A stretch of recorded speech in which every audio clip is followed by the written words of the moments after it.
Good evening, everyone. Once the game picks up again, we will take you there live. But a lot has been happening in Milwaukee tonight that we thought you should know about. CBS 58 was the first to report that Marquette University will be announcing a new president, possibly within the next day or two. I've got Marilyn on the phone from Sheboygan. Marilyn from Sheboygan, thank you so much. Move out of my way. There's another call coming in. Very busy here. Remember, it's match day. It stretches your donation. Gets more out of it than just the dollar amount you pledge. Hello, excuse me, what's your name? There you have it. The stage, the set of Jeopardy that we all see on the television. Come on over here. Here's the part you rarely see. Probably the most important part of the show, the judges' table. A place that's nice to chill and relax, you know, for people who aren't on the show. Oh, the contestants have their own green room as well, but it's locked tight, and everyone's warned. Don't talk about what happens on Jeopardy. Conversations may be overheard. I hate to say it, but get ready to be hit in the face when you walk out the door tomorrow. We're talking about cold rain, 40-mile-an-hour winds. Chief Meteorologist Mark McGinnis is standing by in the First Alert Weather Center. Because we know you out there with your mean tweets and Facebook posts don't mean it. And that they felt positive that perhaps the city of Milwaukee would once and for all forgive Ryan Braun. He's the local singer-songwriter who's getting airplay across the country. We are here at the home stretch of the day before Thanksgiving Food Drive for Hunger Task Force. And these are the folks, Jessica and Nate from the CBS 58 Morning News, who started us at 4:30 in the morning. They're still at it. Good job. There will be a Christmas bonus in your check, I'm sure. To the continuing controversy over the death of a teenager suspected of shoplifting. For the first time, the district attorney is speaking out on why he decided not to file criminal charges against the customers who restrained 16-year-old Corey Stingley.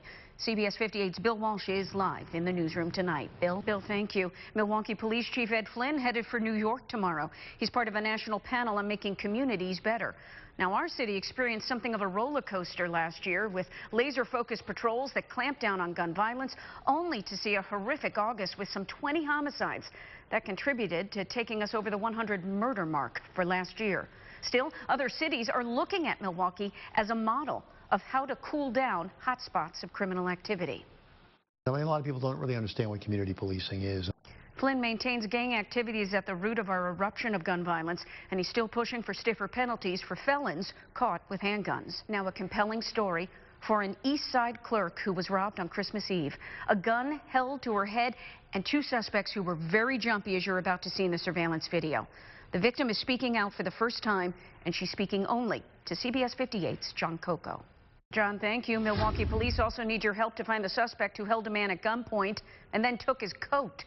It happened at 73rd and Appleton on December 7th. In fact, investigators think the culprit may even live in the neighborhood where he committed the crime. If you can help, that number is 414-935-7360. Neighbors now wondering what red flags they might have missed after 3 children rescued from a house fire are now at the center of a child abuse investigation. Here's CBS 58's Carlos Viguera from Milwaukee's South Side. CBS 58 News.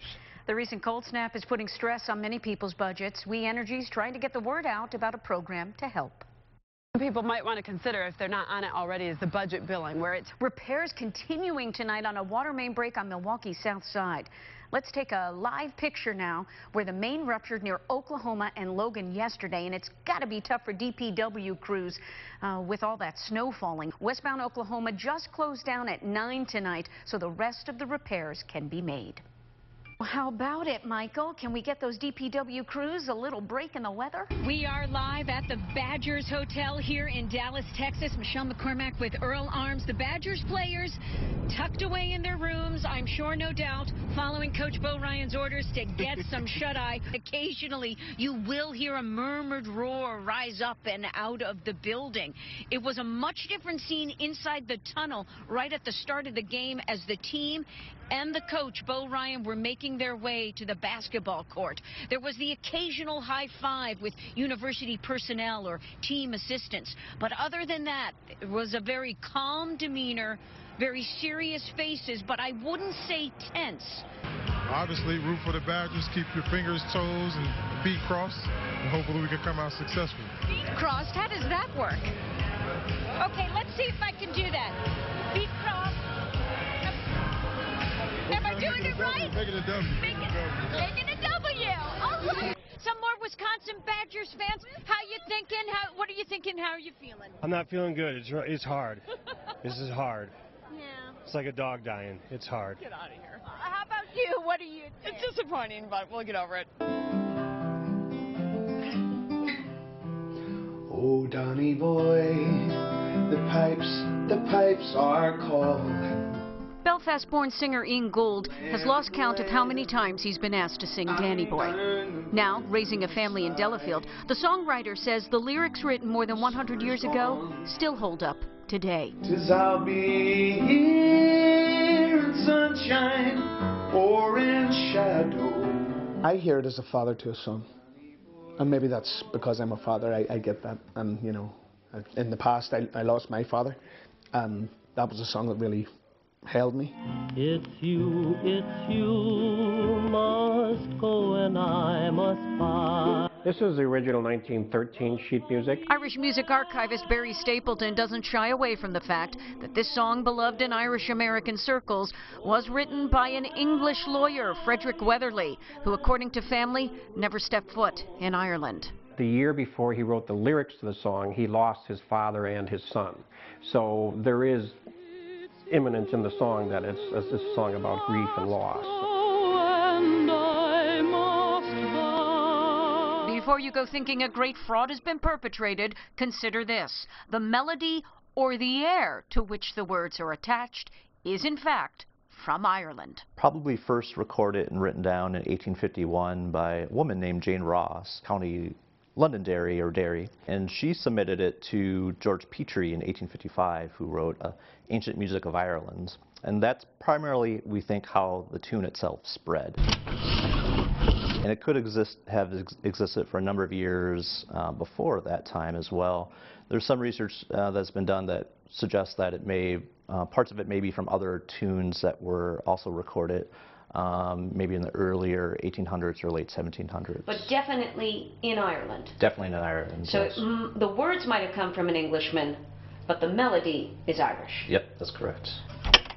Oh, go ahead, quibble if you must about where the song actually came from. The themes of love and loss are universal, so why not have everyone enjoy? And I will rest in peace until you come to me. You know, when somebody produces a piece of music, I think as human beings we can translate it our own way. I think when we try to attach too many things to it, you know, even its origins, then we're getting away from what the beauty of it is. You're stepping away from the essence. You want to put it in a box and say it's that or it's that. It's not. It's a beautiful piece of music. Or when the valley's hushed and white with snow, 'tis I'll be here in sunshine or in shadow. Oh, Donny boy, I love you so. Then because of the success of the song, they wrote songs about Danny Boy. So you have When the Rose of Tralee Met Danny Boy. And then just this week, we lost one of our volunteers here in Milwaukee, and you can see that this is his mass card, and he actually wrote on the back. The words are there, "Oh, Danny Boy," but he inserted his own name, Bob, in it. And that's very typical of the song associated with funerals, especially of what we call the greatest generation. It'd be a very, very emotional song and an important song, an iconic song for that generation. And so that's why you would see it on something like that.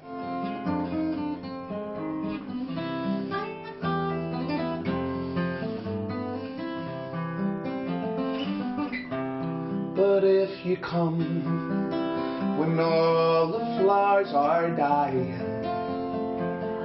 and I am dead, as dead I might well be, just come and find the place where I am lying and kneel and say an Ave there for me. Definitely found its place in America, but then again in Ireland the song is well known and loved as well.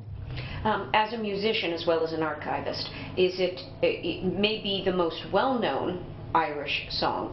Is it the best? I think it is definitely probably one of the most well-known Irish songs. It's a song that a lot of Irish musicians get requested on St. Patrick's Day, or if you're playing for a special event, especially honoring some Irish Americans from, say, the previous generations, from the greatest generation. From the best, I think it's subjective. There's lots of brilliant Irish melodies and songs out there, but I think Danny Boy is definitely one of the most well-loved. I don't think it'll never fade away. It's just too big of a song, too important of a song for especially Irish American culture.